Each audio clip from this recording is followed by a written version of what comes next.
تعلیم کا نظام بدل جائے گا, سلیبس ایک ہو جائے گا, ایگزامینیشن سسٹم امپروو ہو جائے گا, سلیبس بہتر بننے لگ پڑے گا. پتہ نہیں یہ کب ہونا ہے. انتظار کر رہا ہے کہ یہ ملک بدلے گا, نظام بدلے گا اور پھر میری ایجوکیشن ٹھیک ہوگی, پھر میں کسی اچھی جگہ پہ پلیسڈ ہو جاؤں گا.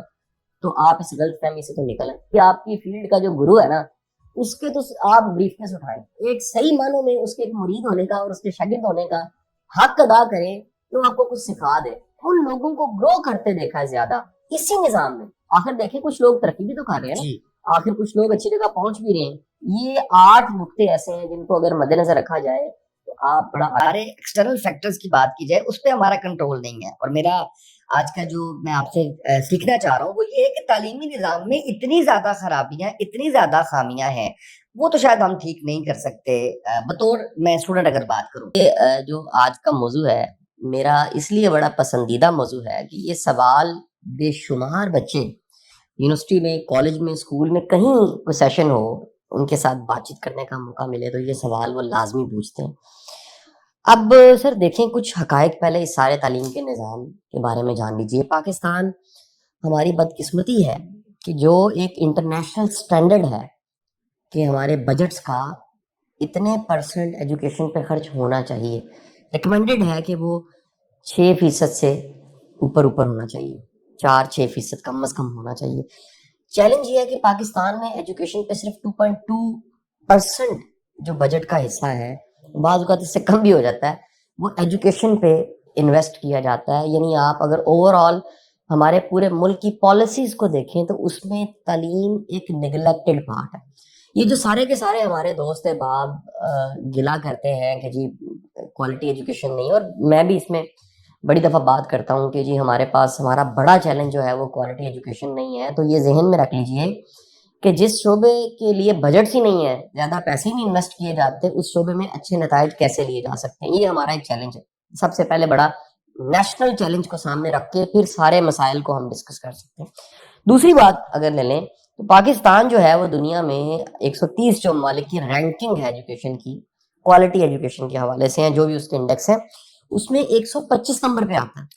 یعنی آپ سوچیں کہ 130 ملک ہیں اور پاکستان کی جو ایجوکیشن کی کوالٹی ہے اور اس کی رینکنگ میں 130 میں سے 125ویں نمبر پہ ہے. تو آپ سب جو اس وقت اسکولوں میں پڑھ رہے ہیں, کالجز میں پڑھ رہے ہیں, یونیورسٹیز میں پڑھ رہے ہیں, وہ ذہن میں رکھ لیں کہ یہ ایک بڑا چیلنج ہے کہ ہماری ایجوکیشن کی کوالٹی 130 میں سے 125 نمبر پہ. پھر آگے چلتے ہیں جناب والا. ہمارے پاس اگر دیکھیں پورے, آپ اپنی یادداشت پہ زور ڈالیں, ہم سب سننے والے ذرا یاد کریں, تو کوئی سائنسی انوینشن, سائنٹیفک انوینشن آپ کو کہیں نظر نہیں آئے گی. یہاں تک کہ چند دن پہلے جو صدارتی ایوارڈ ملے ہیں 14 اگست کو, اس کی لسٹ ساری کی ساری جب نکلی ہے, ایک سوشل میڈیا پہ بے شمار کرٹیسزم ہوا کہ اس میں سے کوئی بڑا, کوئی انوینٹ کرنے والا اور کوئی بڑا سائنٹسٹ اور کوئی بڑا ایسا کوئی کہہ لیجئے ٹیکنالوجی کا ہیرو نہیں تھا.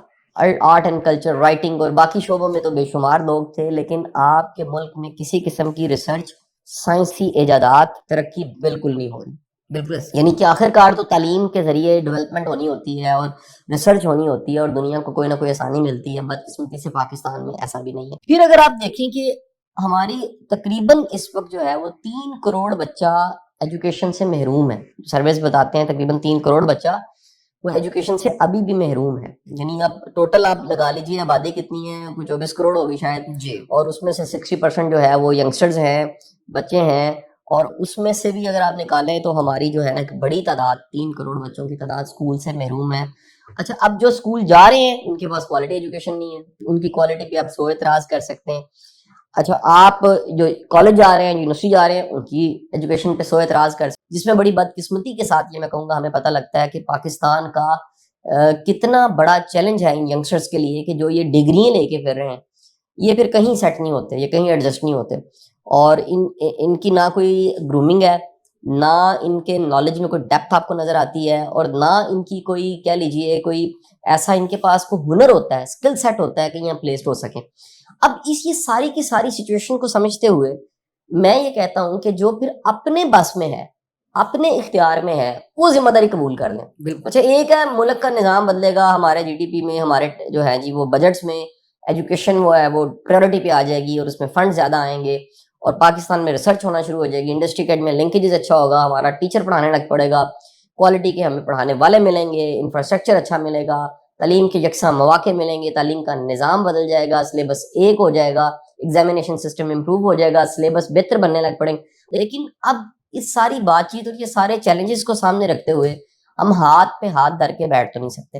یعنی اگر ہم ڈپینڈنٹ ہیں, میرے سننے والا جو ینگ بچہ ہے جو میرے دل کے بڑا قریب ہے, مجھے بڑا عزیز ہے کہ وہ اس ملک کا اصل سرمایہ ہے, اس نے ملک کو سنبھالنا ہے, تو اگر وہ ہاتھ پہ ہاتھ دھر کے بیٹھ گیا تو انتظار کر رہا ہے کہ جی یہ ملک بدلے گا, نظام بدلے گا اور پھر میری ایجوکیشن ٹھیک ہوگی اور پھر میں کسی اچھی جگہ پہ پلیسڈ ہو جاؤں گا, تو آپ اس غلط فہمی سے تو نکل آئیں.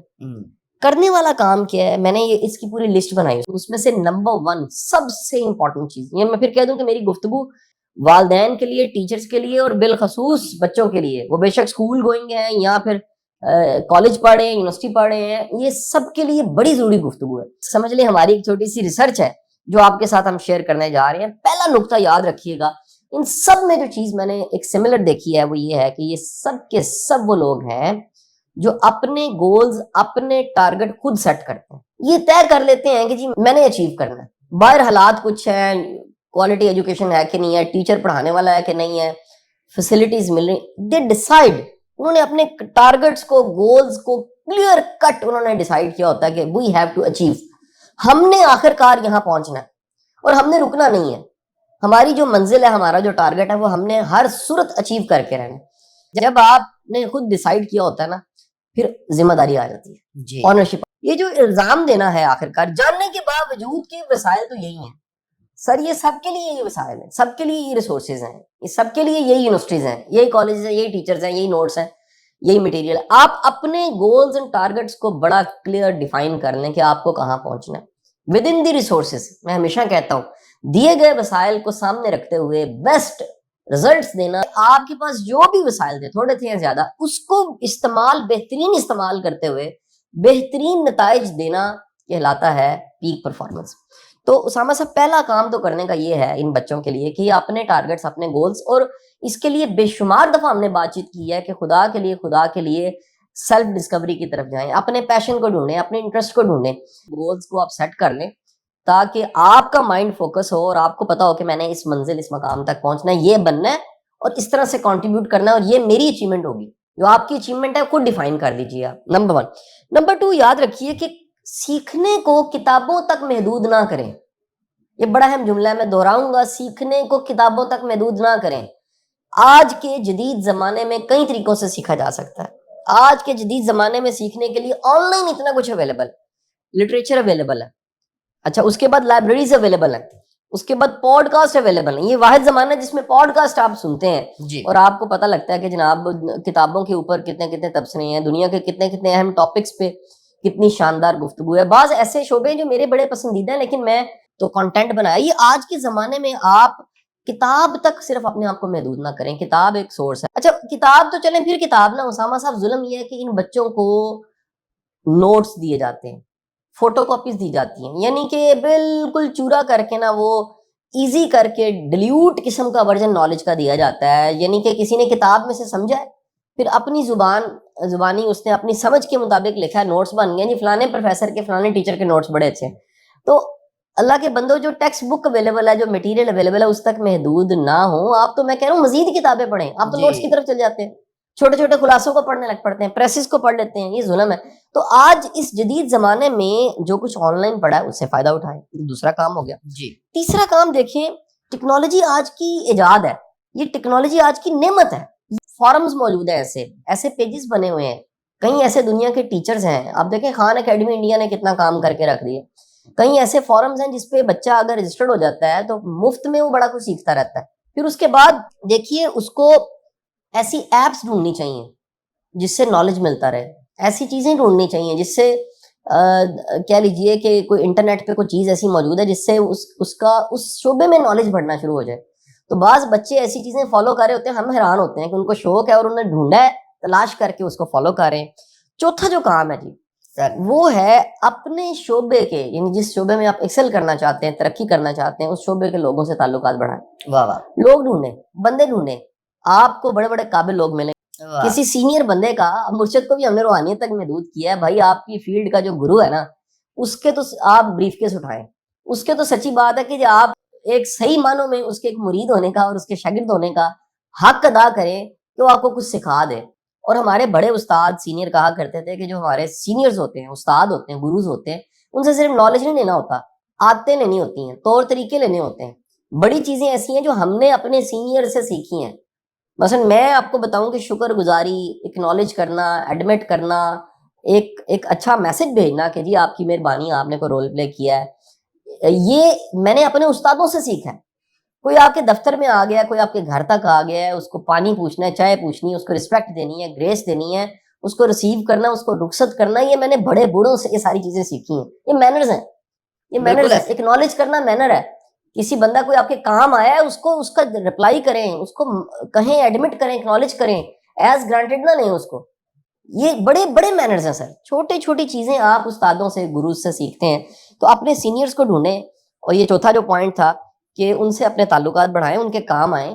ایسے کئی واقعات میں نے کوٹ کیے ہوئے ہیں اپنے استادوں کے حوالے سے. ارشد جاتا ہے کہ آپ جو ہے نا جی، وہ پارٹیسپیٹ کریں ایسی ایکٹیویٹیز میں جو آپ کے دماغ کو کھولیں. گروپ ڈسکشنز ہو سکتی ہیں، کوئی سیمینارز ہو سکتے ہیں، ورک شاپس ہو سکتی ہیں، فیسٹیول ایسا ہو رہا ہے، کوئی ایکسپو ہو رہا ہے، کوئی میلہ ایسا لگ رہا ہے، کوئی کتابوں کا، کوئی علمی میلہ، کوئی لاہور کی فضا بڑی کہہ لیجیے اس حوالے سے بڑی شاندار ہے. بعض اوقات کوئی ایکٹیویٹی آپ کا ذہن کھولتی ہے، آپ کا ایکسپوئر بڑھتا ہے.